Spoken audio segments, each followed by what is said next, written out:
अस्सलामुअलैकुम। मैं हूं हफ्सा नियाज। तो कैसे हैं आप सब? उम्मीद है कि आप सब ठीक ठाक होंगे, खुशबाश होंगे और हंसी खुशी अपनी ज़िंदगी गुजार रहे होंगे। तो आज हम बात करेंगे एक बहुत ही सीरियस बीमारी के बारे में जिसको हम स्ट्रोक कहते हैं। स्ट्रोक एक दिमागी बीमारी होती है जो कि अचानक एकदम से वाक़या होती है। इस बीमारी के वाक़या होने से पहले कोई हमें सिम्टम्स या कोई भी साइंस वगैरह पता नहीं चलते। अचानक से एकदम ये वाक़या होती है और इंसान के तमाम एक्टिविटीज़, तमाम काम जो होते हैं वो करना बंद कर देता है। जब ब्लड सप्लाई दिमाग को जाना बंद हो जाए तो खून में एक क्लॉट बन जाता है, तो इसके जो कि रुकावट का बायस बनता है, स्ट्रोक कहलाता है। हमारे दिमाग को जो वेन्स और वेसल्स के थ्रू हमारे दिमाग को जो ब्लड जा रहा होता है, ब्लड की सर्कुलेशन जो होती है उसके दरमियान में क्लॉट आ जाता है, तो ब्लड जाना बंद हो जाता है। ये वाली जो सिचुएशन होती है वो क्लॉट कहलाती है। क्लॉट ये जो स्ट्रोक होता है ये हमारे कॉन्शियसनेस को इफ़ेक्ट करता है, हमारी सेंसेशंस को इफ़ेक्ट करता है, हमारी मूवमेंट को मुतासर करता है। इसमें पर्सन जो पैरालाइज हो जाता है, ये जानना हमारे लिए ज़रूरी है कि हम इस स्ट्रोक को जानने से पहले हमें पैरालिसिस को जानना ज़रूरी है, क्योंकि ये ब्रेन स्ट्रोक ही मेन रीजंस होता है पैरालिसिस के पीछे। इसमें जो पर्सन होता है, जो इंडिविजुअल होता है, वो बिल्कुल पैरालाइज हो जाता है। स्ट्रोक जो है ये एक बहुत ही खतरनाक बीमारी है। जिस भी पर्सन को हो जाए वो कंप्लीट पैरालाइज हो जाता है, उसका ब्रेन मतलब काम करना छोड़ देता है। स्ट्रोक की दो टाइप्स होती हैं। इसमें फर्स्ट वाली टाइप्स में हम आइसेमिक स्ट्रोक की बात करते हैं, और दूसरी जो टाइप्स है इसमें हेमोरेजिक स्ट्रोक होता है। जो फर्स्ट वाली टाइप है, सबसे पहले हम बात करेंगे आइसेमिक स्ट्रोक के बारे में। इसमें ब्लड वेसल्स जो कि दिमाग की तरफ ब्लड को सप्लाई करती हैं, उनके अंदर ब्लॉकेज क्रिएट हो जाती है, दिमाग की तरफ खून जाना बंद हो जाता है। इसलिए ये वाली टाइप जो होती है ये अकर होती है, ये मोस्टली कॉमन टाइप है। इसके बाद इसकी दूसरी टाइप जो होती है ये हेमोरेजिक स्ट्रोक होता है। ये जो हेमोरेजिक स्ट्रोक है ये हाई ब्लड प्रेशर की वजह से, जिन लोगों को हाई ब्लड प्रेशर ज़्यादा होता है उन लोगों को मोस्टली इस बीमारी के होने का खतरा ज़्यादा होता है। तो इस वाले स्ट्रोक के टाइप्स में जो फर्स्ट स्ट्रोक जिस बंदे को होता है ना, उसके लिए फर्स्ट 4 आवर्स होते हैं वो बहुत इंपॉर्टेंट होते हैं।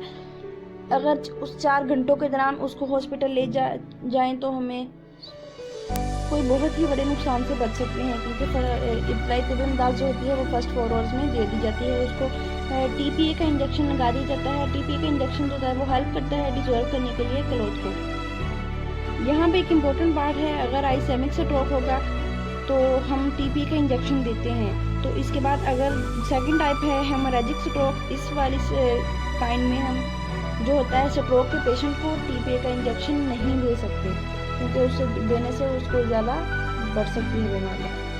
स्ट्रोक के कुछ रिस्क फैक्टर्स होते हैं जिनमें ओवरवेट, ओबेसिटी आ जाती है। हम अगर कोई पर्सन मोटापा का शिकार है तो उसको स्ट्रोक हो सकता है। वो लोग जिनकी एज 55 ईयर से ज़्यादा है तो वो भी लोग शिकार हो सकते हैं। मतलब इसके अलावा इसमें पर्सनल फैमिली हिस्ट्री आ जाती है। अगर किसी के ख़ानदान में स्ट्रोक का कोई पेशेंट था तो उनके चांसेस होते हैं कि उनकी नेक्स्ट जनरेशन को स्ट्रोक हो सकता है। इसके अलावा high blood pressure, diabetes, high cholesterols and coronary heart disease, consume alcohol, smoke और जो यूज़ इलीगल ड्रग्स होती हैं उनकी वजह से भी इसका ख़तरा बहुत ज़्यादा बढ़ जाता है। स्ट्रोक डिजीज़ में एक फार्मूला यूज़ किया जाता है जिसे FAST फार्मूला कहा जाता है।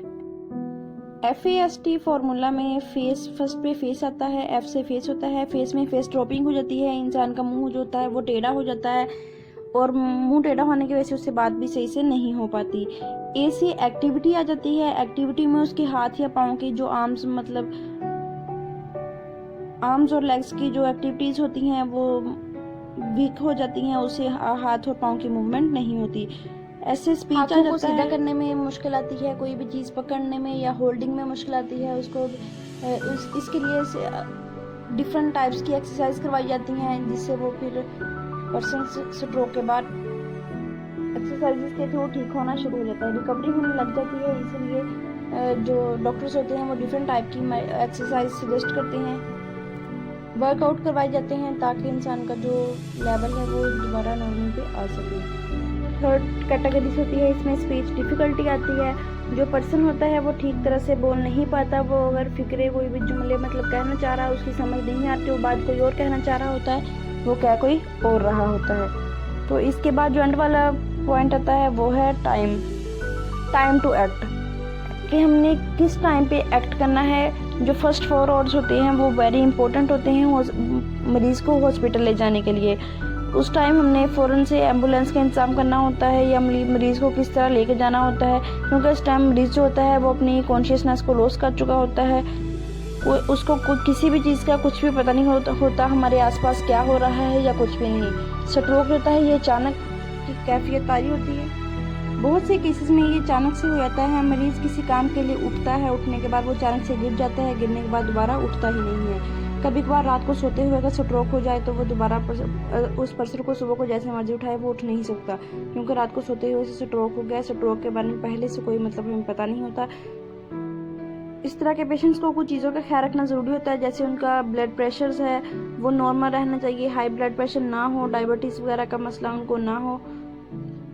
स्ट्रोक जो है ये एक लाइफ चेंज इवेंट्स होता है। इसमें जो इंडिविजुअल्स होता है वो अपने लॉस्ट कर देता है, फिजिकल एंड इमोशनल इफेक्ट्स को करता है।